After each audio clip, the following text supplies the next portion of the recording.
the power of Christ. It's like, I'm safe. I can be safe as long as God is with me. And so that helped me get through a lot of horror movies because I was like, I have Jesus. What are ghosts when you have Jesus? He's the good ghost.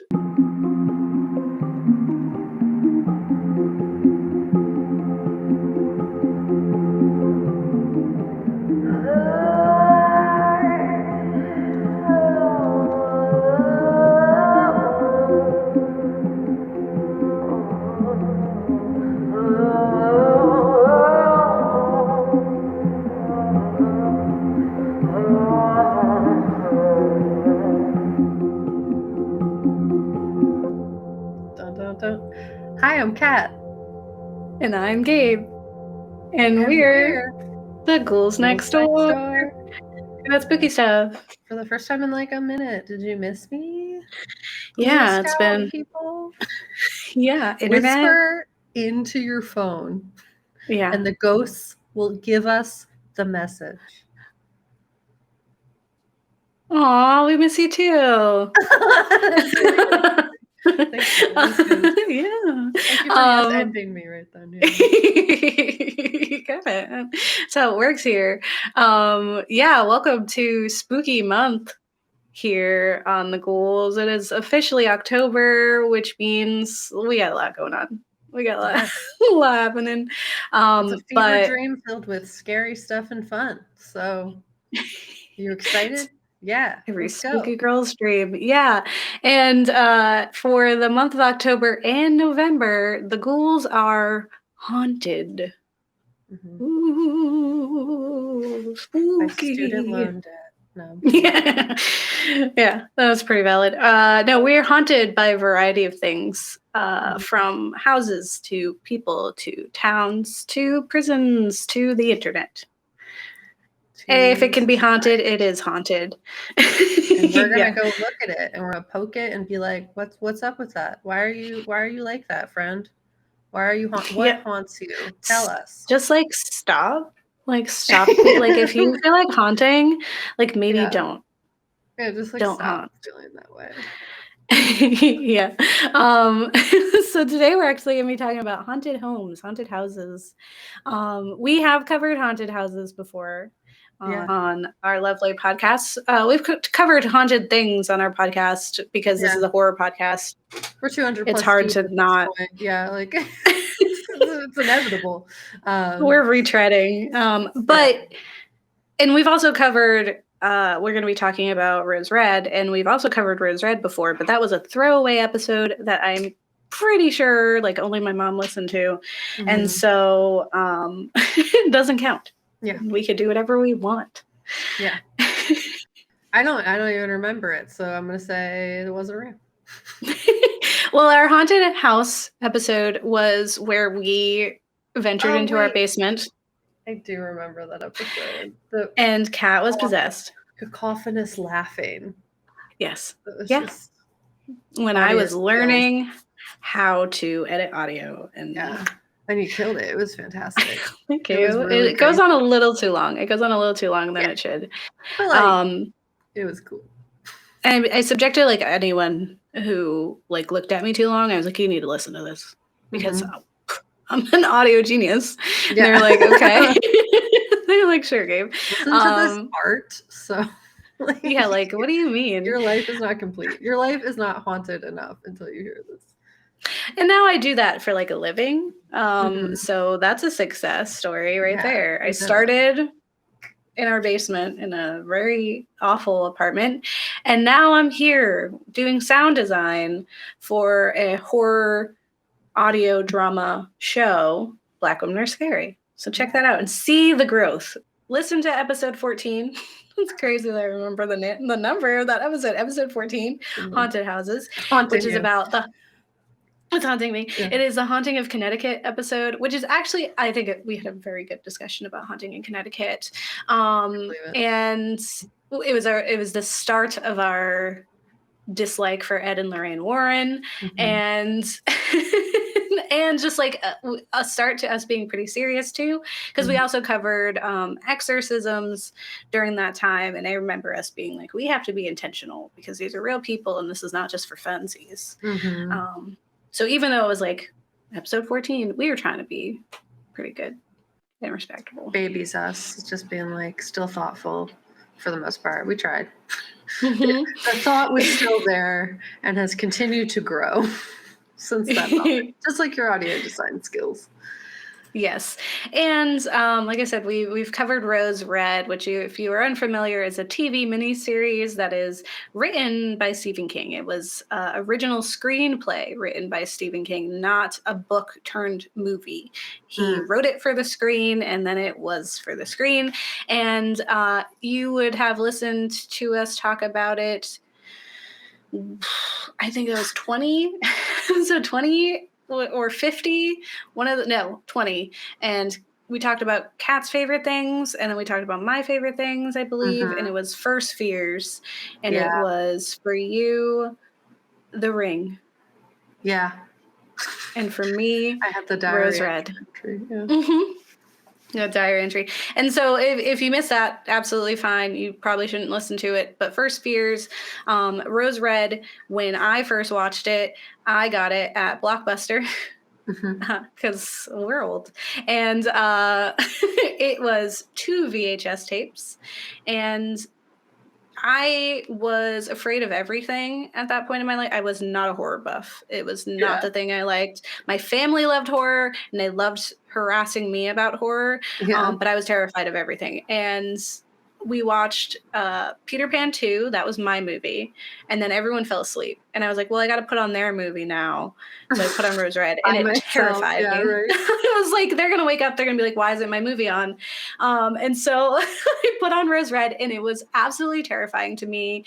Like, the intro to Are You Afraid of the Dark was scary for me. Like the creaking of the swing set, I was like, no, I can't watch that. I would freak out. The opening to Tales from the Crypt, I couldn't, like, openings were enough for me. And the like, level, it was like, ow. They're like 4-hour movie. Why not? Yeah. Of course.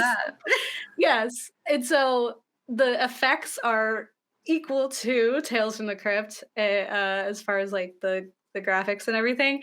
But it was terrifying. I was super scared.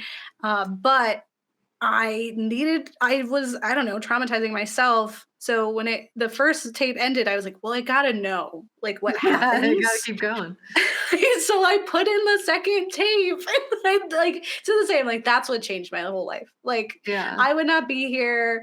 We would not have Ghouls if I did not put in that second tape. Or the first one, but honestly, it was the second one. And it scared me so much, but it had this ending that I was like, oh, there was this resolution that made sense to me as a young person. And I was like, okay, wow, things aren't that scary and you can survive and it's okay. And I think I like this. I think I like being alone in the dark and watching scary things and feeling like spooked like that. So that's my origin story for Rose Red, and why I will tell anyone who will listen to go watch it. It's impossible to find.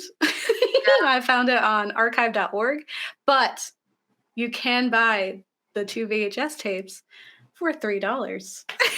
And I almost did that. I do not have a VHS player, but I was like, I need that. It's just a flex, I need those. Yeah. For the display. Yeah. Yeah. Alternate universe Gabe didn't put in the tape. Yeah. And the who world is that? Is so different there. Yeah. Maybe there's we aren't friends. We're not friends. I know. That's the worst. I go to this universe. That's the worst universe. I go to that universe and I say, put in the tape. Put in the tape. She doesn't know what she's missing out on. What a horror story. I'm like, what? Maybe like I'm in marketing. Or I'm Nega Gabe and I like work for cable. I work for this big cable conglomerate like Comcast. Yes. And I'm like a high end, like just making money. Emails. suppressing the voice of the people. Love it. Yeah. I'm living. Oh, I've because I never didn't put in discussed that an tape. emotion in my life. And I never will. Exactly. Yeah, so we are going to be talking about Rose Red today, and we are going to be talking about the house that inspired Rose Red, which is the Winchester House. I'm sure you're familiar with it. It has impacted many media, including The Haunting of Hill House, the Haunting of Hill House show, film, The Haunting, and the book, and then also Winchester is a show, a film that we did not watch. That's It looked literally really about it. bad. Rose Red, It looked etc. A really remake bad. of Haunting of Hill House. All of them. People are like, that's crazy. This So house is now weird. There has to be a we made the whole reason for thing. it. Let's put some reasons in there. That's what the films are. And it can't just be like that people need therapy. Like that's never the No. answer. It's not like that person should have had someone to talk to and had a Yeah. lot to work through and like just had too much money. But no, that's not Yeah. what it is. That's not what it is. It's that it's haunted and houses are evil. Yeah. She couldn't have done that for literally no reason. There has to be a reason. Everything has a reason. And the reason is haunted. Not trauma. Not familial trauma. Absolutely not. Not murder. Not any of it. It's fine. It's fine. It's fine. I'll get into it. Excellent. So why don't I get into my section and yeah. Okay, cool. So as I said, Rose Red, it is from 2002. I can't believe there was a blockbuster in 2002. When did they stop? It always feels like pre-2000, but I guess not. In 2002, there was a blockbuster, and child Gabe walked into one, left, and her world was changed. And it was, like I said, a mini series, which was pretty popular for Stephen King adaptations at the time. If you think about it, right? There's The Stand. There's a lot that were just like, these books are huge, so they would have to be miniseries in order to encapsulate it. But I think he just has a problem with writing things small. He has short stories, and they've been also made into full-length films. But he even said it, like, it was really hard for him to scale it down and make it shootable. He was like, because he wants to add so much stuff in there, and he's like, oh, right. Yeah. Someone's going to have to watch this. But it was written by him, and it is about a 3-part ghost story written for TV that unfolds in a sinister Seattle mansion known as Rose Red, where weird paranormal activities occur. Hoping to conjure up the abandoned house's spirits, a psychology professor and her team of gifted psychics move in for a weekend. To kind of open this section with a supposedly Shirley Jackson quote. That's what they say in Rose Red, that it was Shirley Jackson. But I'm like, did you make that up? I have to find it. But apparently she said some houses are born bad, which may be a line in The Haunting of Hill House. I haven't read it. I own it, and I'm looking forward to reading it because I hear it's really great. Some history on the making of Rose Red, because I was like, while I was researching it, because first of all, no one's talking about Rose Red, and that's a problem. Secondly, because you can't watch it, no one can find it.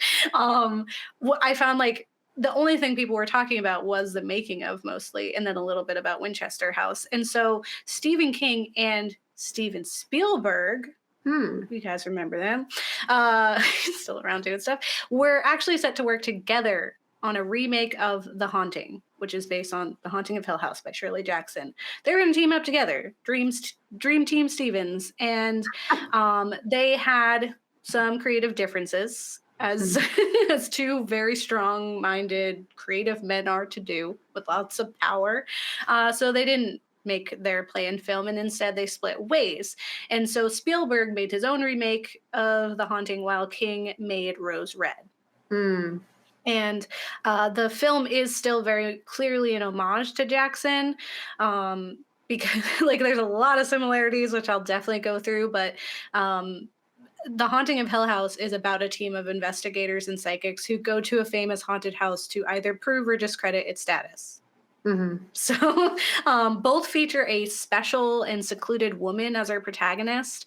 There's a murderous house influenced by the real life Winchester House. There's an heir to the haunted property that attends as well, and subtle queer undertones for the Mm-hmm. time in both. Where it's just like, um, I could see how people are like, they just like you go to like a art history class and they're like, these are just two best gal friends in the painting, and they're like making out, and you're like, are you sure they're not lesbians? Like, no, just women were different at that time. It's like, no, I'm pretty sure Yeah, that there were very specific decisions made, like that, like this is queer, okay? And we could fight about it, but yeah, there's in both pieces there are some queer undertones because it's just inherent with like if you're going to kind of explore some of the things that Shirley Jackson was exploring, kind of comes up. You're looking for companionship, and sometimes that's the kind of companion you find. Another fun fact is that Stephen King had actually begun writing the screenplay, but was halted in the middle of it due to a car accident.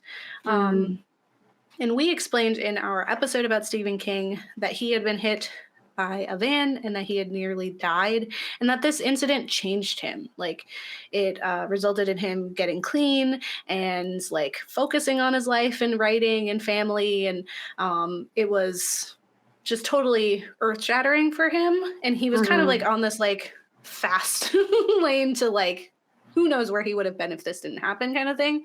Yeah. And Rose Red was the first thing he worked on after that incident, only months after recovering or like during recovery. And he actually had intended for this work to be one of his last projects, but I don't know if King will ever be able to stop writing or doing or be like, like I don't think he'll ever chill. Yeah. He just can't. So I just thought that was pretty interesting that this is like one of the things he worked on. And it's so different from anything he's ever done after that, Yeah. It does have some homages to his other work.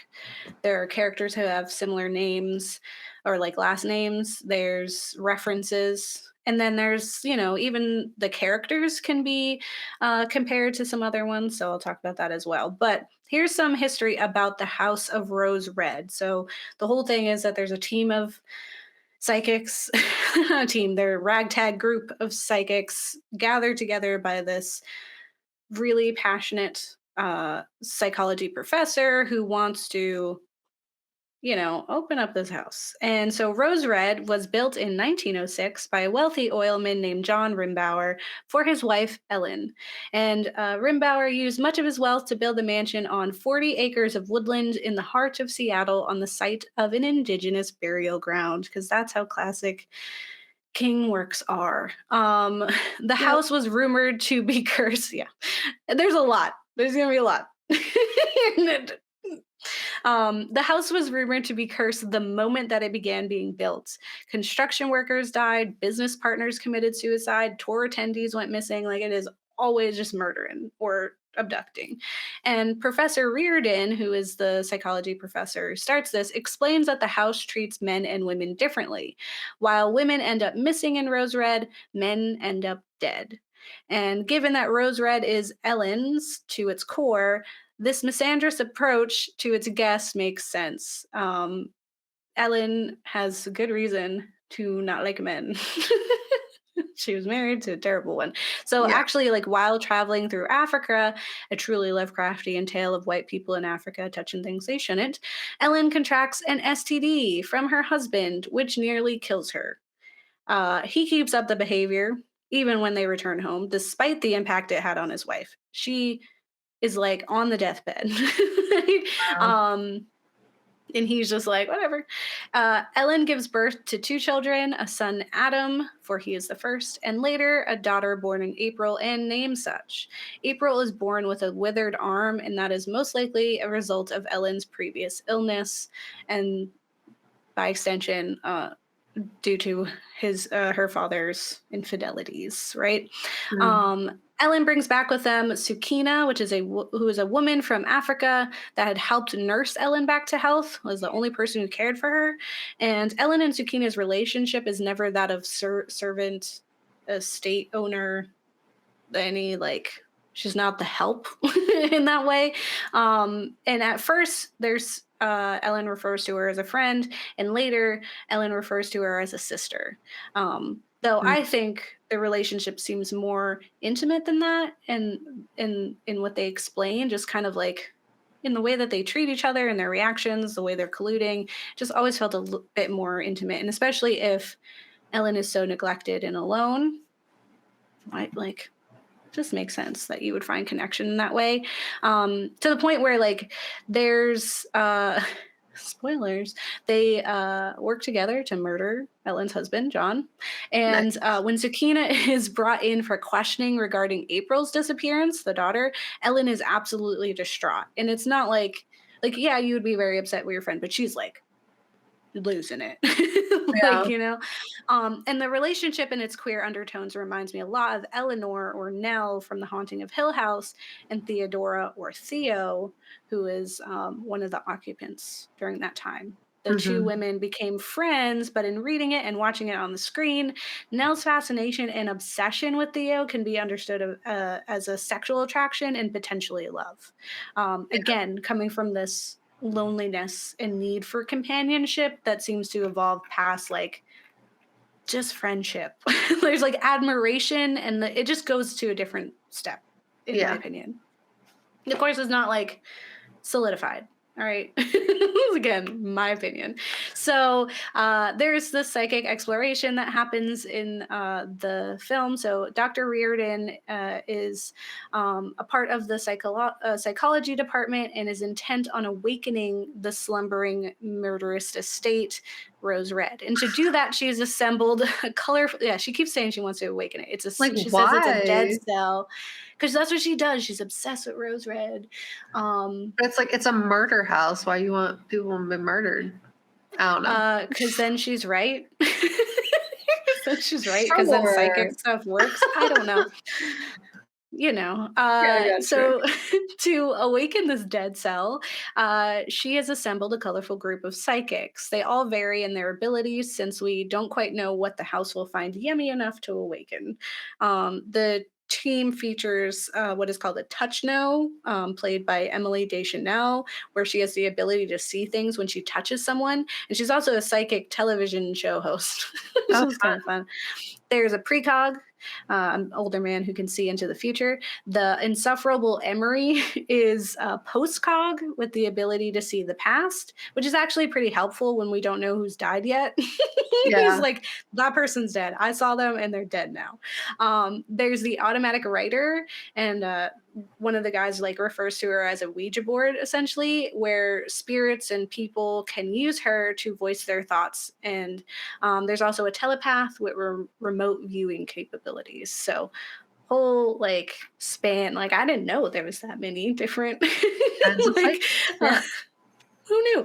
And then finally, there is a Carrie-esque Annie, who's a young girl with autism who is telekinetic, but also a sprinkle of other things. She is just special. Annie's character is pretty problematic as she is introduced as this special girl who, after being bit by a dog, exacts revenge upon the owners of said dog by summoning stones from the sky. She draws them as a coloring picture, and she's just this powerful and also not understanding her power. And so then she is also feared, and she's essentially like villainized while also being like a hero. It's complicated. And I think the biggest thing is that as someone with autism, Annie isn't able to mask or control her powers in the way that others have learned to do. She doesn't tamper down her abilities, and so perhaps she's more raw or unfiltered, making her a larger battery for the psychic energy. But I wonder if we could have accomplished this same understanding if she was simply young and sheltered, like Carrie had been. Like, Yeah. maybe she just had an overbearing parent, like she does, right? Mhm. Without having to add the autism aspect. She's also not Yeah. played by an Oop. autistic. Oh, I was trying to do this. go It's been a ahead. minute. I was just gonna say, like, exactly. Like, it's basically that she is given this role, and it implies that like to mask is the better option. Like to Hmm. have that as an ability is the better option because it makes you more palatable or easier for society. So like, it's a rude take for Yeah, them to make. yeah. It's Ultimately, also like it's clear that like Dr. Reardon is not in any way a good person. Like she's yeah. like we kind of know she's not a good person the whole time, but still her only value for Annie is really that she is special. And it's kind of like you're not like as someone who has autism, like you have to be special for us to care. Yeah, that's Like she also a has to rude have take. this. Yeah. Yeah, which is just that's a problem that occurs a lot with autistic characters. It's a trope that comes up a lot. Like you have like Rain Man, right, or things like that, where it's just like Mhm. you have to be really good and really special at it. You can't just like need some extra help understanding social interaction. Like we can't have just like regular folks, right? They have to have this like Yeah, some like kind of magical superhuman, thing. yeah, ability that like makes them worth paying attention to and not like demonizing. Yeah, Yeah. it like validates their existence, which Hmm. is Well, a because in problem. America, everyone needs to have a purpose. Otherwise, why exist? What are Just you doing here? murder. Yeah, I get Yeah. it. I'm following. I'm gonna let Yeah. you keep going though. Thank you. But I absolutely agree. And in like when I was younger, of course, flew right over my head. Like I said, it's she's played by I'm blanking on the actress's name, but it's Marnie from Halloween Town, which I was Mhm. like, that's who I saw. I was like, it's Marnie from Halloween Town. And I was like, oh, so interesting because she's playing differently. But I mean, people were doing that all the time. Like Leonardo DiCaprio also played someone who was differently abled at that time period. It just happens. Um, is before people were like, stop doing that, like as Yeah. vocally, you know? Mhm. Anyway, I do think that like if she were just young and still sheltered, like I think we could have gotten the same effect. Like she still would have been, special in that way, like Carrie is. Like Mhm. Carrie does the same exact thing. Mhm. Instead, we get this differently abled trope, labeling her as special and therefore important. And even her haunting of Hill House counterpart Eleanor is also a special woman who activates the house, but she is not autistic and she's just a like recluse who's also been sheltered. Like Mhm. like Shirley Jackson was able to establish that this is someone like she might even honestly be autistic without them understanding that she was autistic because she didn't understand social interactions, but it was never like she is this and that's why she's that. Yeah, it It was wasn't in just like like a demonizing way or infantilization way. Like there was a no. very much I have to take care of her in this she is not capable of doing so herself. And like it's one thing to say someone needs help versus to infantilize them. And I think that's the issue Yeah. there. Yeah. Yeah, exactly. And I think it was always from the perspective of like she just doesn't know better because she was sheltered, and Mhm. this is her first time getting the opportunity to do something about it. Yeah. And that's why it's like everyone has to be a bit more patient. But with Annie, it wasn't like that. It was like Mhm. we all have to save her from. She's just living her life. Like she's Yeah. literally just like, I like music. I want to play music. Like let me live Yeah. my life. Yeah. Why you make me go to Play this with her house? dolls. Mhm. Whatever. Anyway, I want to go through the different deaths and disappearances in Rose Red. Thank you, Wikipedia, for listing them all out because it's like a PowerPoint presentation. And I was like, wait, who, what, how, what year? I'm very bad at time periods. But from 1906 to 1909, construction workers die on the site. There's a Teamster Harry Corbin who shoots a foreman and does not remember doing that.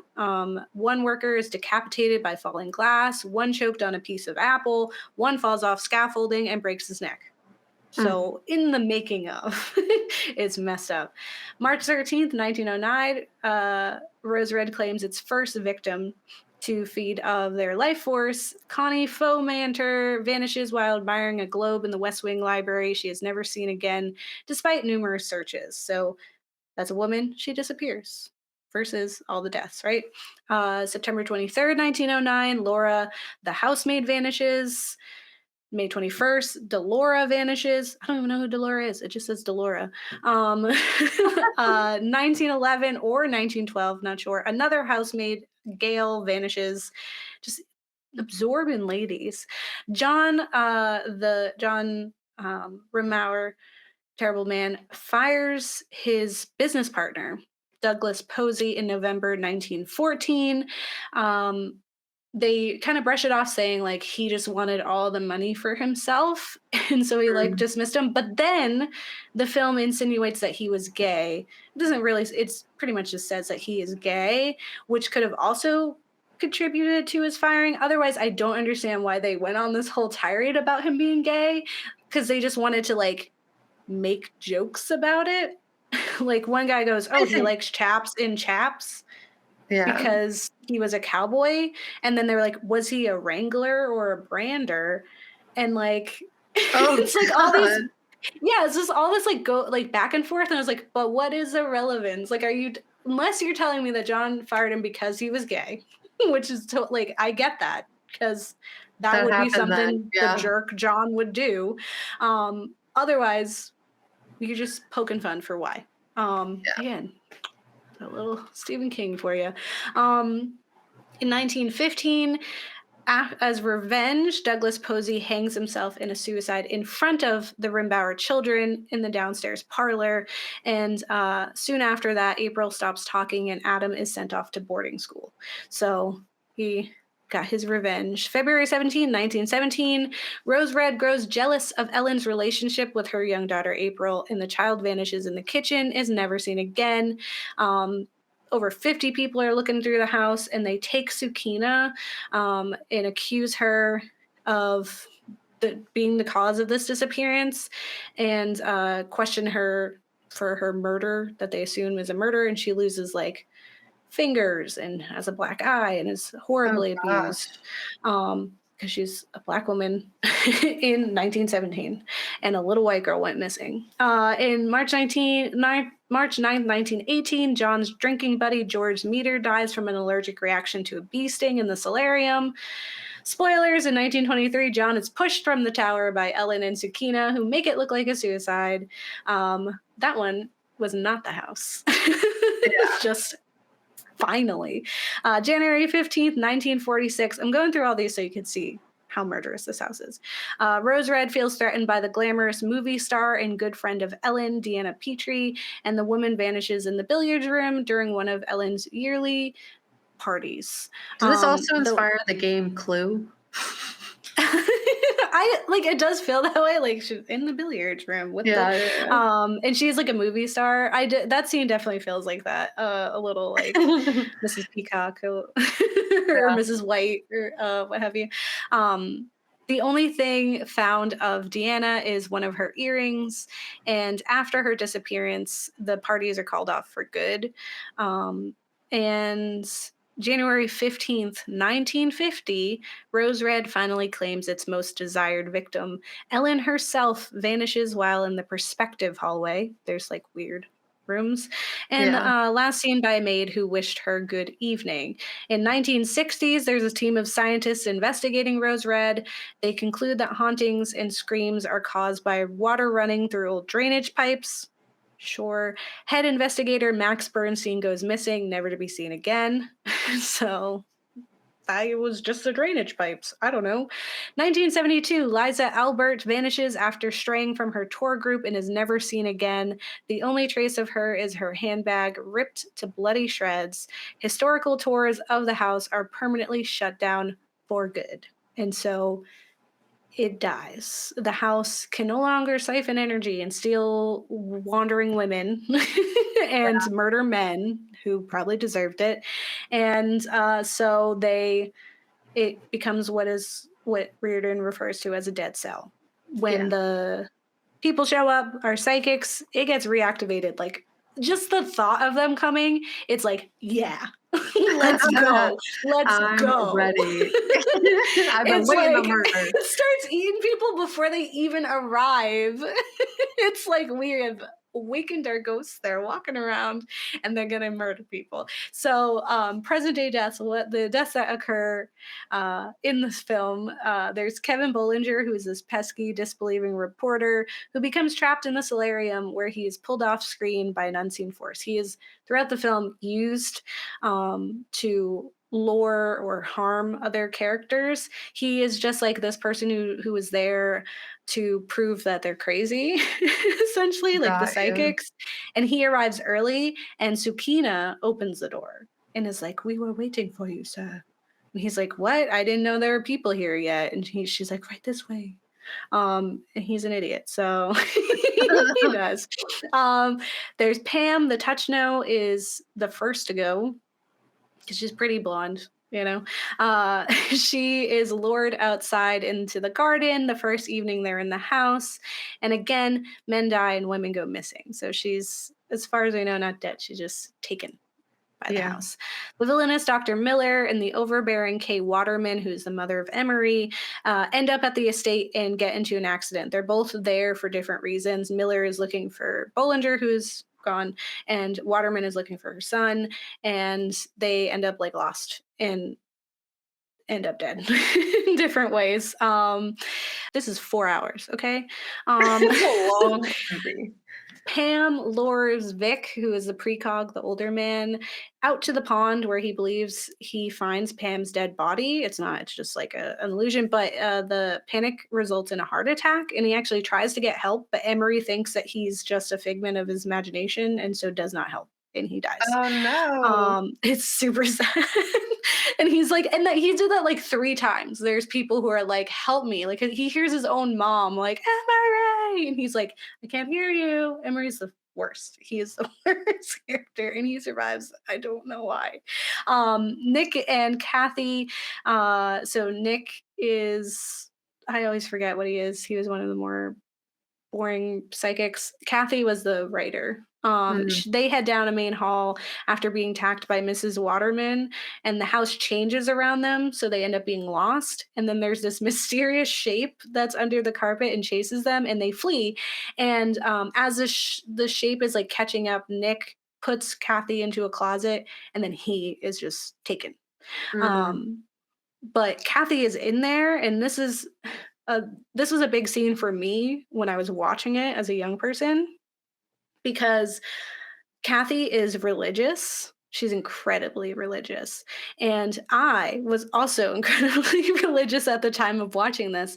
And so while the monster is coming and she's hiding in that closet, she is praying and she has a rosary and it doesn't get her.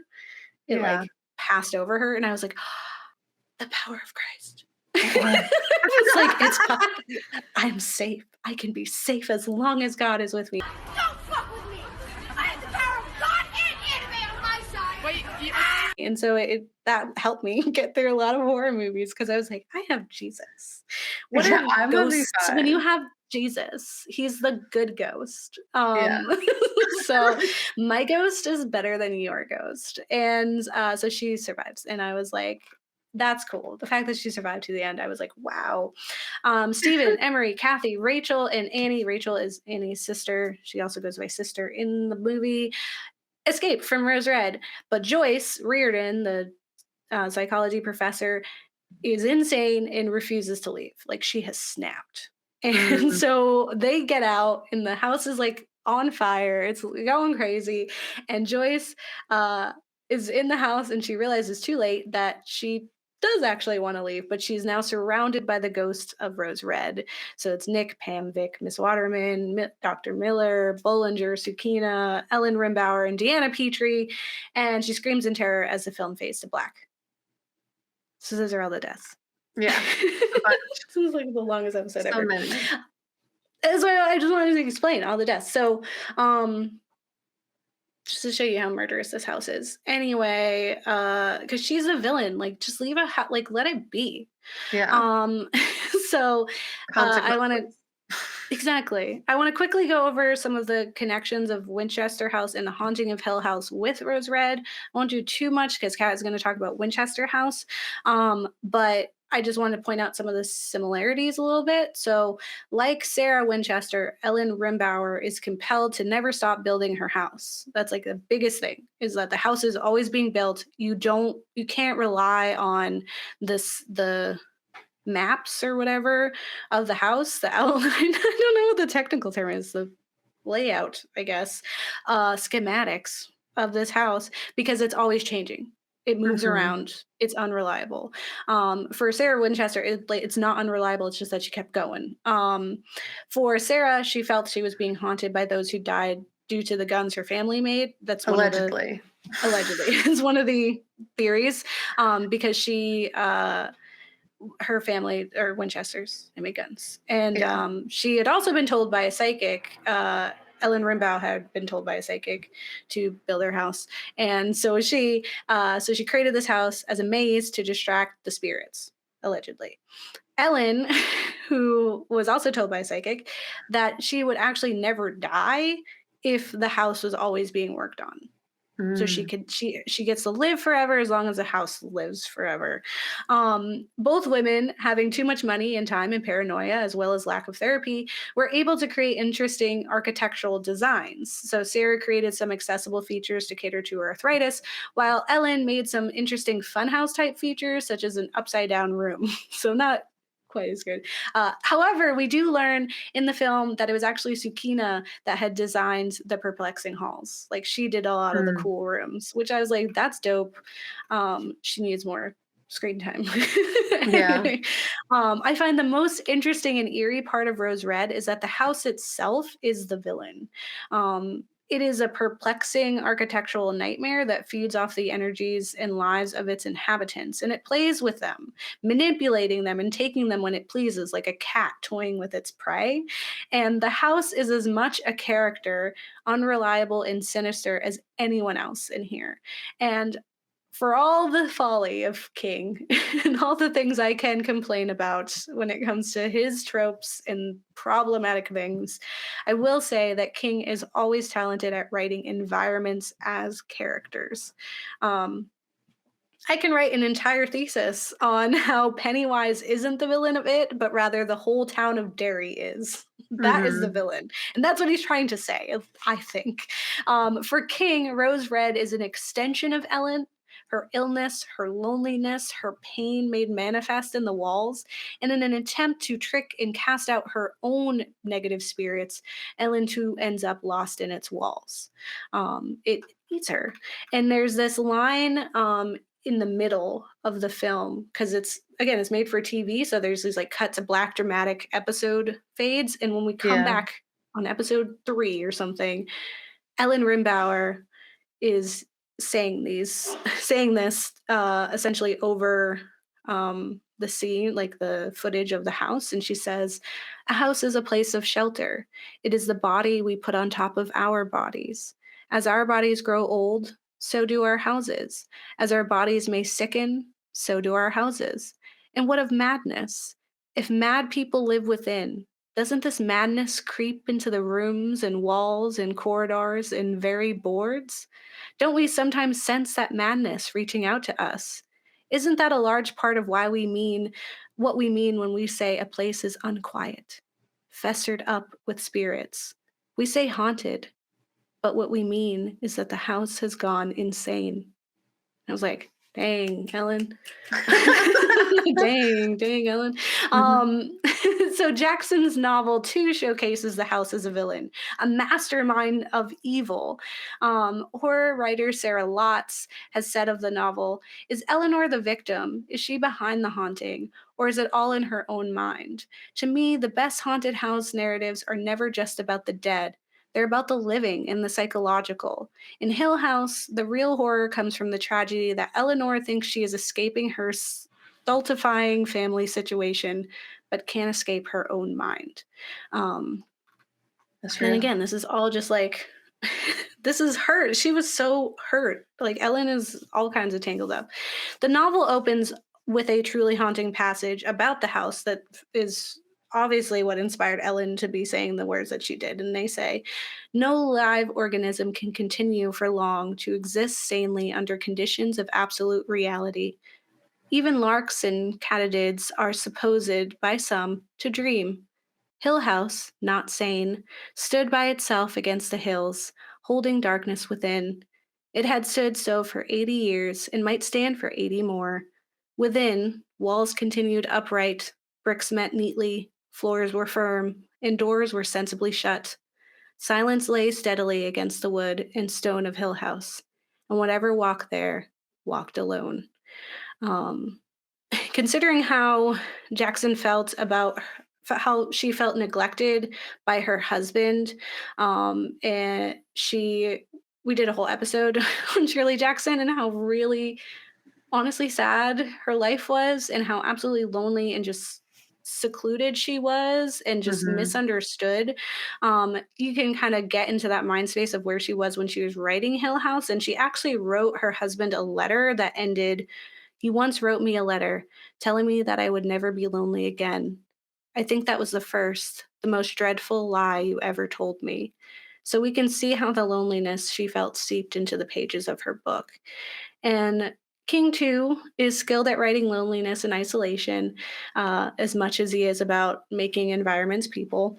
Yeah. Just think of the Shining. However, the level to which Rose Red is alive grows past that of Hill House. And even still, though Sarah had construction continue on the Winchester house until her death, Rose Red never stopped being built. Perhaps the house isn't haunted, but has indeed become insane. Nice. So yeah, Got that's what you. I had to say about it. Nice. Um, which is honestly there's so much more to say, and there's just not enough like It was a people 4 hour talking about movie, Rose Gabe. Red. Yeah, it's a 4 hour I movie. know, I Lots to say know. about something so long. And I was like, I wanted to talk about the Haunting of Hill House because it's also really great. I was like, I don't got time. I Yeah, don't got time. it's a bunch of long. There's like a whole Yes. TV show that's hours, many, maybe even Hmm. longer than Hill House or Rose Red. In retrospect of like however Yeah, long the yeah, show is. So exactly. Yeah. Well, I was gonna do the book, but even still, yeah, it's tough. I got you. So, but tell me, Kat, about Winchester House. Yeah, I got you. So the film Rose Red, as Gabe said, was based off of the Winchester House, which is a real house that may or may not have actually been haunted, and is in California currently. It still exists, Hmm. still chilling there. People can go see it. You can get married there if you want.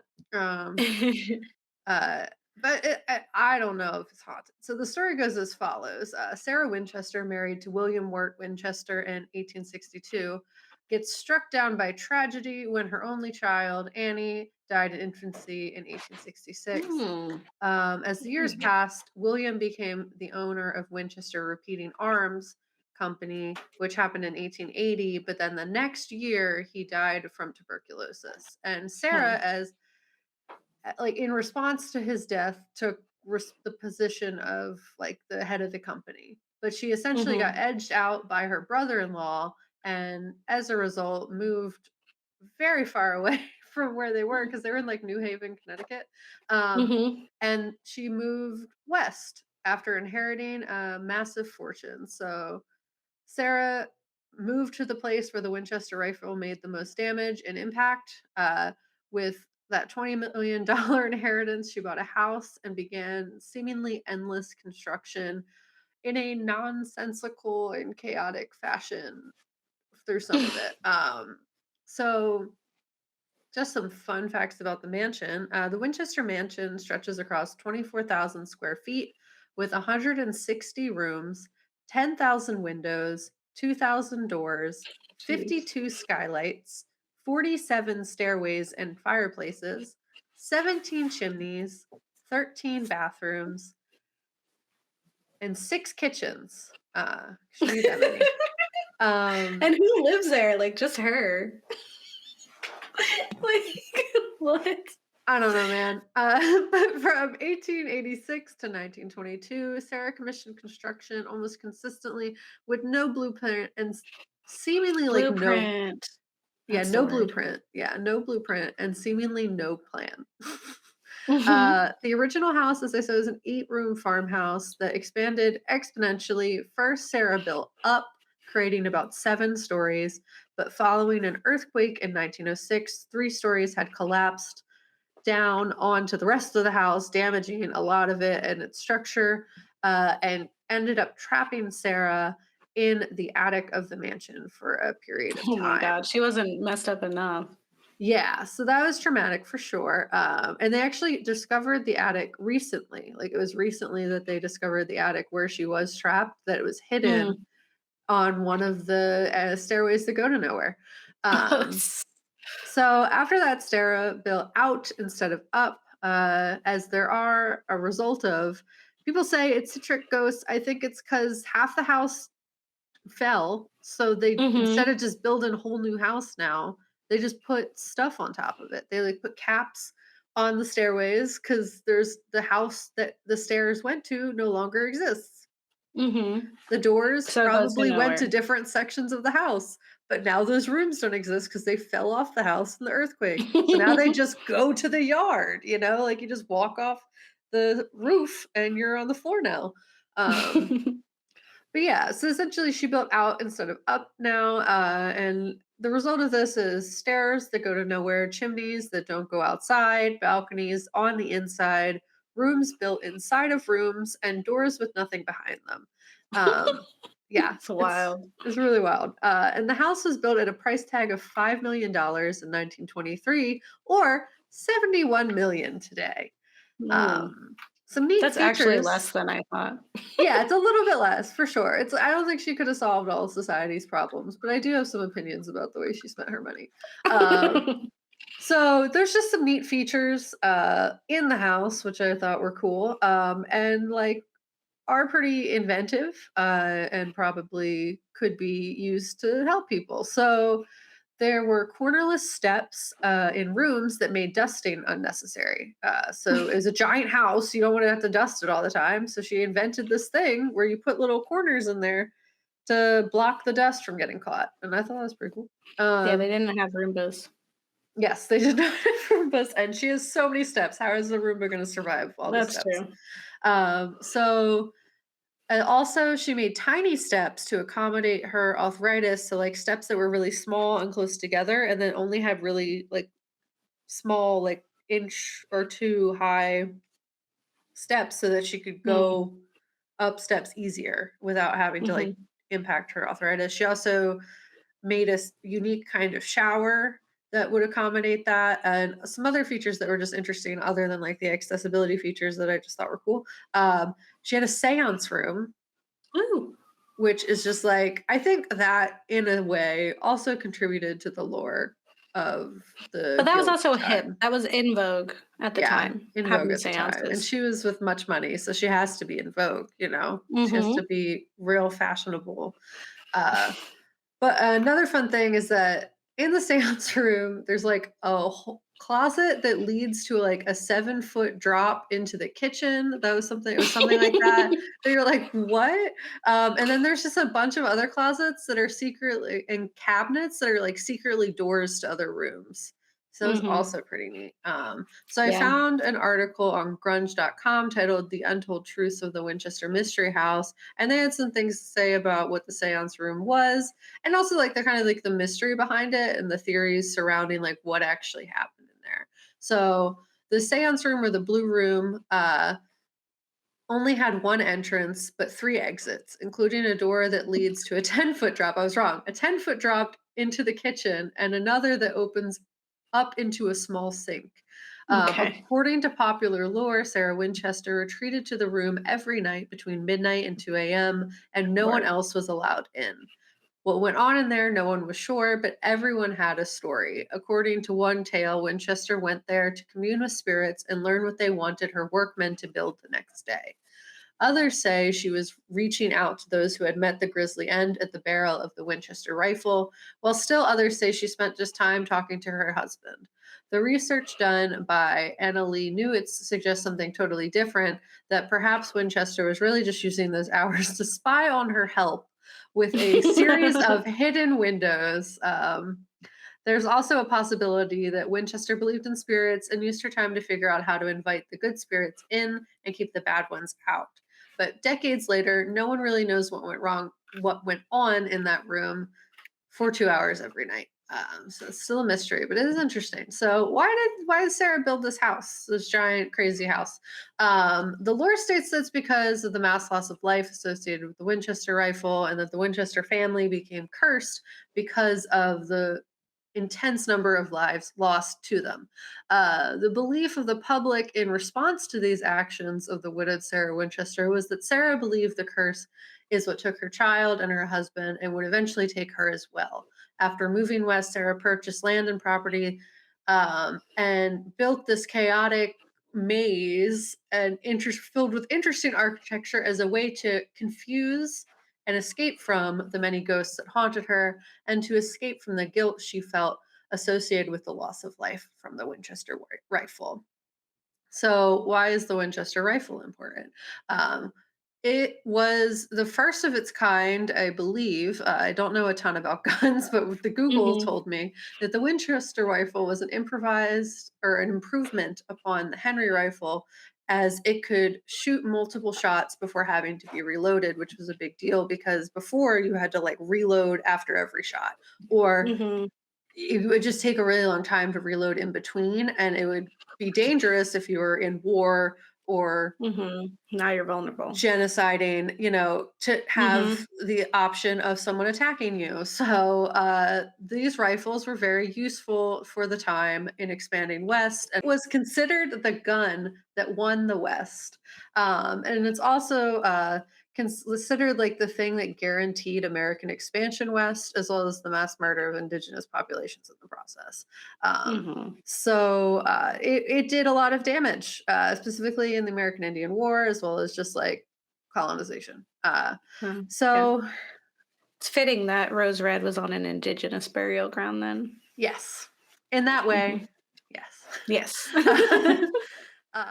But it's essentially it's theorized that the creation of the Winchester rifle is what started to really continue to spur this obsession with firearms in America, uh, Mm. and the development of the want for the increased capacity for like automatic weapons, multiple shot weapons. Like there was something that came from this that gave people power and Mhm.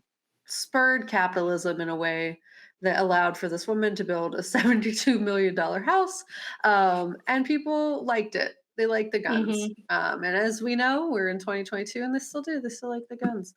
Um, do I think this rich lady in her giant mansion cared about or felt guilty for the mass loss of life associated with the rifle that financed her livelihood? No. I think a rich lady that had too much money was bored and didn't care about any loss of life, maybe other than like her immediate family that she probably cared about. So she blew all her money on this chaos mansion instead of actually helping anybody other than herself. Snaps. Yeah. The more likely reality is that the story surrounding this was that the public felt guilt over the mass loss of life associated with the rifle. But instead of like processing that and demanding change, they distracted themselves and enjoyed the idea that this rich and powerful woman that was associated with these deaths felt remorse, had suffered in some Mhm. way, and therefore they no longer had to. Uh, the public felt that blaming the entirety of that loss of life on this one person, and doing so, they could absolve themselves from the fact that they used that rifle to murder lots of people. Mhm. Um, Entire very communities. Christianity of them. Mhm. So I'm not the only person who thinks this. There's actually an entire article surrounding this idea about the Winchester Mansion and how what it represents is just oh so American. In an article on Vice.com titled "The Scariest Part of the Winchester Mansion Has Nothing to Do with Ghosts," written by Becky uh, Ferreira. I don't know how to say words. They explain that with over 720. yeah, it's a bunch. With over Yeah. 720,000 rifles produced between 1873 and 1916, the sheer ubiquity of the Winchester rifles had a profound impact on American history. Not only did this family company help to foster the zealous gun culture endemic to to the United States, but it resulted in an untold number of deaths. The culture surrounding guns is the one that we're very familiar with, as I said, in 2022, with the threat of a shooting ever present every single time you step outside. It's Weapons have, crazy because talking yeah, about this, I just got a shooting alert at Temple. So, yeah, literally all the time, constant. mm-hmm. So weapons have continued to increase their capacity for murder, and it started with the Winchester rifle, this desire to create more dangerous guns. Mm-hmm. And the results have been the creation of AR-15s and other automatic weapons that do big damage really fast. Yeah. And the legacy of the Winchester rifle lives on and haunts us as an entire country, not just this little house. That's actually quite big, but like comparatively to like the entire Mm-hmm. entire country, it's a little small. Mm-hmm. So the article continues to say that Mary Jo Ingolfo, author of the 2010 biography "Captive of the Labyrinth," specifically referring to the time when Sarah Winchester was trapped in the attic. Mm. They suggest that news outlets scapegoated the wealthy widow to relieve collective American guilt about the proliferation of deadly firearms. Towards the end of the 19th century, the American press began to seriously acknowledge the brutality used against American Indians, and the American conscience began to be bothered by the atrocities. Ingolfo points out in the book, Sarah Winchester's reputation suffered scathing attacks of insults and ridicule beginning at the same time. Newspapers pinned the burden of guilt on for Winchester-induced deaths on the widow, but there's literally no evidence that Sarah herself felt guilty about the repeating rifle or earning money from it. So the takeaway here is that people need to stop creating the narrative that rich people feel anything about Mm-hmm. how they got their wealth or about anything that people who suffer as a result go through. They're not these like pillars of morality, nor do they use their funds to make lasting and meaningful change. The rich in this country could, including our government, which they proved in the pandemic, they can just give people money whenever they want. Mm-hmm. And they just choose not to. So essentially, they could end hunger, homelessness. This woman could have put money towards removing these rifles, what is the word, piloting for gun control. Like she could have done a Mm-hmm. lot of things with this money if she actually felt guilty. And I think that is entirely a societal construct, because if she wanted to, she could have. She Mm-hmm. actively chose not to, just as now people actively choose to do nothing, specifically the Mm-hmm. ones who actually have the financial means to do so. The article continues that the Winchester Mansion is not only a crucial part of this history. The Winchester Mansion is not only a crucial part of this history, it is a perfect metaphor for the nation's singular obsession with guns. Sarah Winchester's compulsion to randomly build new wings and floors with no master plan mirrors America's half-hearted band-aids on gun policy, which have never accounted to a cohesive vision. Like the doors and passageways within the Mystery House, attempts to reduce gun violence in the United States often lead nowhere or circle back on themselves. This metaphor, honestly, could be applied to literally every facet of Americans' oppressive systems, Mm-hmm. in that the people who are making these decisions, who have the money, are not building systems that help anyone. It's, if anything, it's also like an analogy for the American dream. Mm-hmm. And it was just very funny. I remember They're Gabe all just 10-foot drops into the kitchen. exactly like, or they just like lead. You think you're going to the bathroom, and now you've fallen off the roof. So it's American honestly dream. very, it's the American dream. Like if you really think about it, okay, there's all these things. I sound like a conspiracy theorist, but it's like, okay, like for 2 seconds, Yeah. think about it. All I'm saying. Okay. Okay. So there's all these systems that like make you think that like that's the way out of poverty or Yeah. these bad Yeah. situations, etc. The American dream. Work hard, whatever. There's all these systems in place that you just have to jump through these hoops and loopholes to get the thing. Play the lottery, do this, do that, go to college, pay off those loans if you can. You can't. Yeah. All these Yeah. other things, like these things that are suggested as ways that you gain success, wealth, etc., are not actually ways to do so. There are doorways that lead to a 10-foot drop into the kitchen, to right off the roof, like To up stairways into that a go sink. to nowhere. Yeah, you go through the stairwell. You've been walking up like 5 stories and you're finally at the top and you're like, I've worked so hard to get here. And then you look up and there's just nothing. There's just roof. There's just roof. There's nowhere to go from here.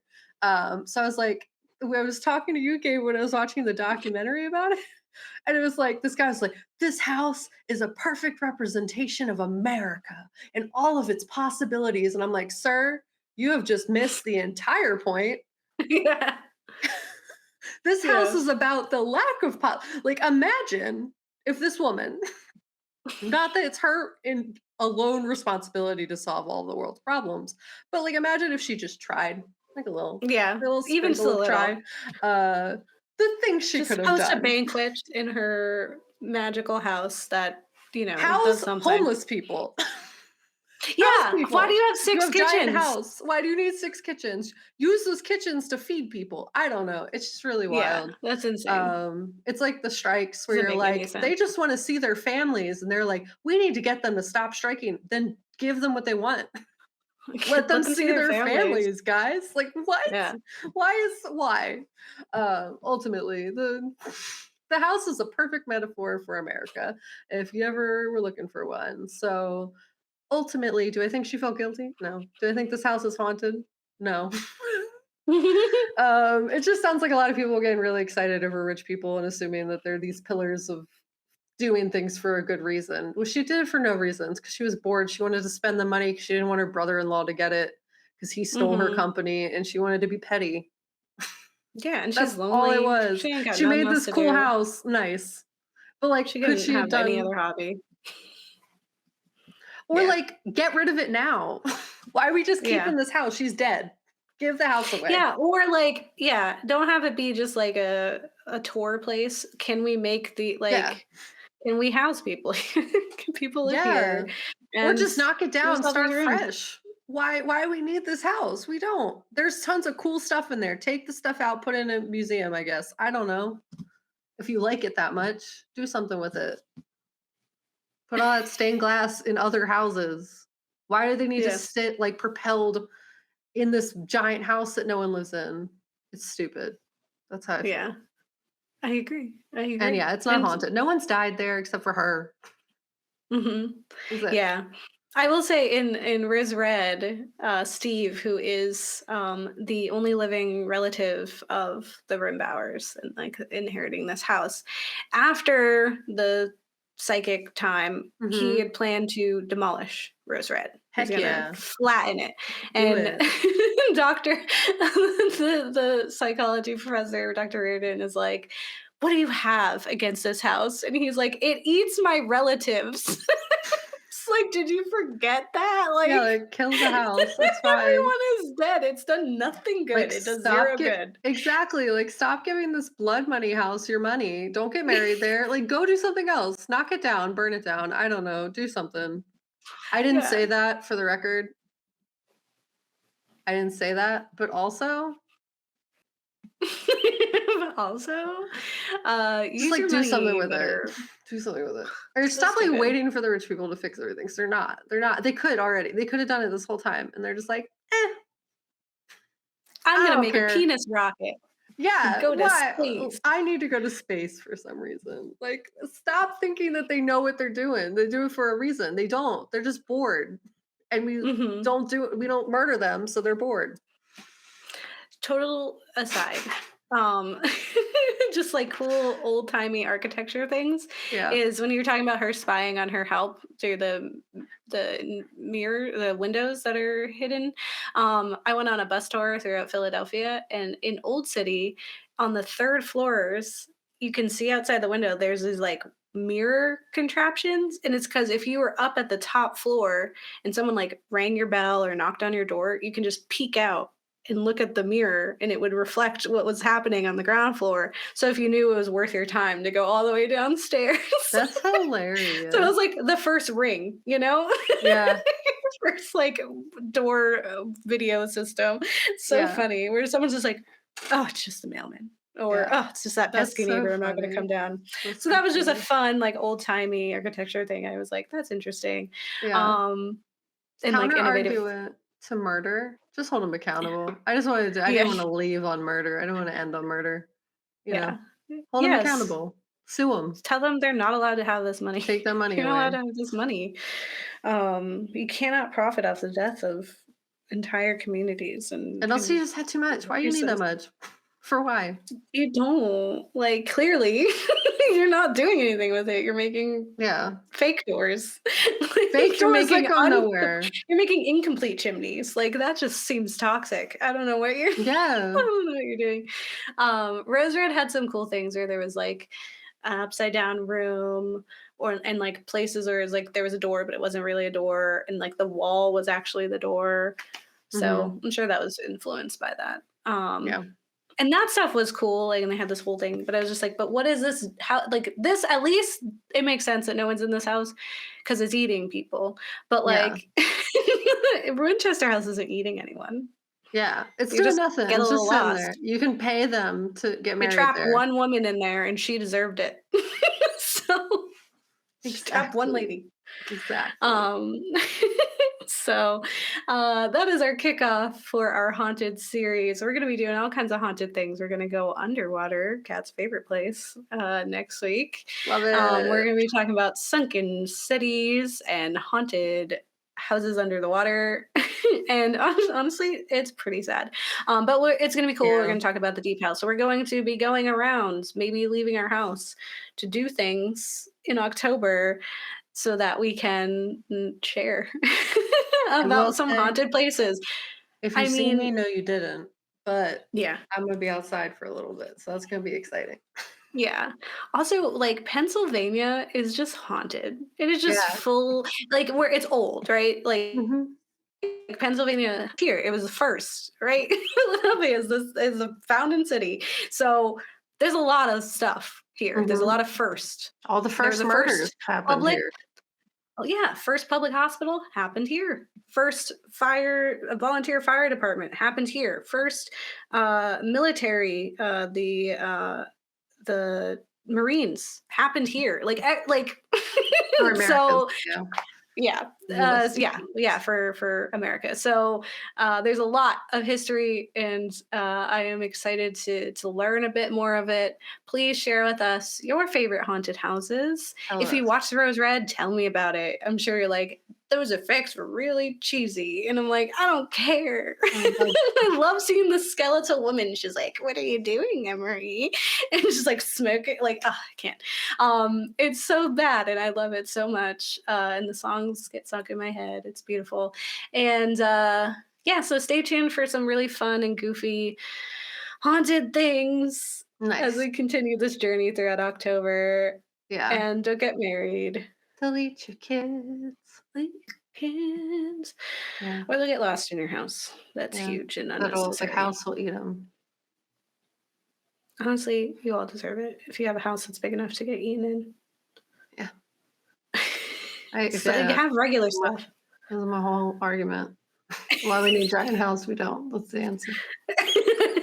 You don't, actually, Sarah. What are you doing? You need just Like, a house for you and the people you like. Well, then you stop. so you can watch. Yeah. Yeah. And you give Or the like, houses to other people. And you're like, wow, look at that. Everyone has a house instead of being homeless. yeah, especially if you're going to be in California. California. You're going to be in California and you're not going to have, you have this big house with the houseless population that they have. You're not going to put the people in the house. Of course they not, deserve because it. they don't care. They just honestly, they deserve a better house. First of all, they deserve a house Second that of all, doesn't have a doors, practical one. work. Yeah, they need a house that's for real. House that works. That all the things do what it's supposed to do, but they deserve a house. Period. So, yeah. Okay.